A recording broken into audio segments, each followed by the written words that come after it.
যখনই কোনো কিছু খাওয়ার জন্য মোর মুখটা ছুচুপুচু করতে থাকে তখনই এগুলার এক মুঠ লই আমি মুখের মধ্যে দিয়ে দিয়ে খাইয়া কিন্তু পেট মুখ দুটোটাই শান্তিতে ভরে যায়।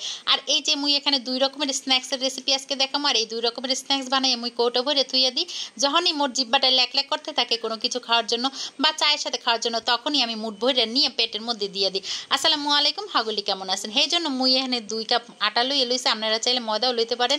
দিয়ে দিলাম ভাজা জিরার গুঁড়া, ভাজা ধনিয়ার গুঁড়া, লাল মরিচের গুঁড়া, চাট মশলা, দিয়ে দিলাম বিট লবণ আর পরিমাণ মতো চিনি, আর দিয়ে দিলাম কালো জিরা। এই যে চিনি দিছে এটা কিন্তু মিষ্টি করবে না, কিন্তু খাইতে অনেকটা মজা লাগবে। এটা হচ্ছে আমার মাসালা স্ন্যাক্স।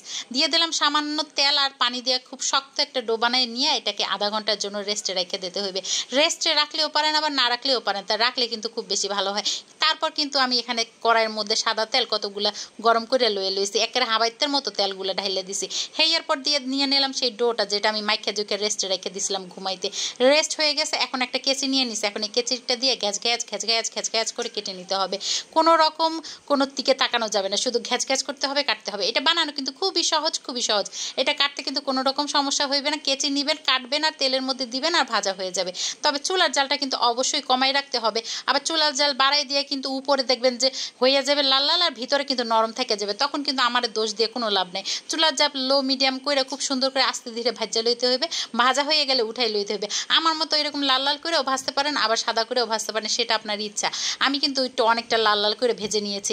এটার কিন্তু স্ন্যাক্স ভাজা আমার হয়ে গেছে। এখন আমি পরবর্তী রেসিপিতে কিন্তু আপনাদের সাথে শেয়ার করতে চলে যাব। আর সেজন্য এখানে কিন্তু আমি আবার 2 কাপ আটা নিয়ে নিছি। আবারও বলছি আপনারা চাইলে ময়দাও নিতে পারেন, আমি আবার আটা দিয়েই বানাই। দিয়ে দিলাম পরিমাণ মতো লবণ, দিয়ে দিলাম চিনি, দিয়ে দিলাম কালো জিরা, দিয়ে দিলাম বিট লবণ দিলে স্ন্যাক্সটা খাইতে কিন্তু বেমালা মজা লাগবে, সেজন্য আমি বিট লবণটা দিয়ে দিছি।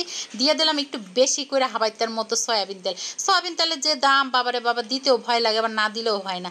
তেল দিয়ে তারপরে আটাটা খুব সুন্দর করে মাইকা জুকে একদম নিয়ে নিতে হবে। দেখছেন একদম শক্ত পাথরের মধ্যে হয়ে যাবে, চাপ দিলে আবার হাত দিয়ে ভেঙে দিলেই মনে হবে তুলার মতো নরম। আচ্ছা যাই হোক, তারপরে সাধারণ পানি দিয়ে মুই একটা শক্ত ডো বানাই নিব। আবার বেশি শক্ত ডো বানাইতে যায় না, তাহলে কিন্তু আবার রুটি বেলতে পারবেন না। মিডিয়াম একটু শক্ত হবে, আবার একটু বেশি নরমও হবে না, এরকম একটা ডো বানাই নিতে হবে। অবশ্যই পরোটার ডোয়ের চেয়ে একটু বেশি শক্ত বানাই নিতে হবে। আবারও সেটাকে আমি রেস্টে রেখে দিলাম। আমি আবারও একটু সাদা তেল নিয়ে নিছি, দিয়ে দিলাম 1.5 চা চামচের মতো কর্নফ্লাওয়ার। সেটা তেলের সাথে খুব সুন্দর করে মেখে ঝুঁকে নিয়ে নিতে হবে। এখন এটাকে এক সাইডে রেখে দিলাম। এখন সেই ডোয়ের কাছে আবার চলে এসেছি, সেখান থেকে একটা লেচির সমান করে কেটে নিয়ে নিলাম। এখন এটাকে রুটি বেলে নিতে হবে। এই যে বেশি নরম হলে কিন্তু রুটি বেলতে সমস্যা, আবার বেশি শক্ত হলেও কিন্তু হাত আবার রুটি বেলতে কষ্ট হয়ে যাবে, তখন আবার বলবেন যে কি বানাইতে দিছে। আমার রুটি বেলা হয়ে গেছে, বেশি পাতলা করার দরকার নেই। রুটির উপরে সেই যে মিশ্রণটা সেটা দিয়ে আমরা যে পরোটা বানাই না, সেরকম একটা ভাঁজ দিয়ে নিতে হবে। যেরকম বাসায় পরোটা বানাই সেরকম ভাঁজ দিয়ে নেবেন। এই যে আমার সবগুলো এরকম করে ভাঁজ দেওয়া হয়ে গেছে, কিন্তু এই যে দেখতে পেতেছেন।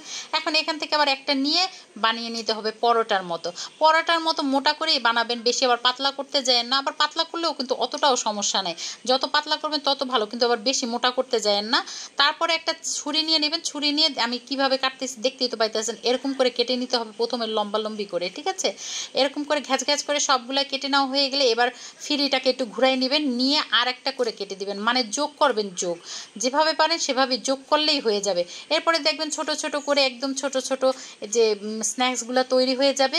এগুলো কিন্তু হচ্ছে গিয়ে সাথেও ভাজার কোনো দরকার নেই, সবগুলো একবারে বানানো হলে তারপরে ভাজলেও হবে।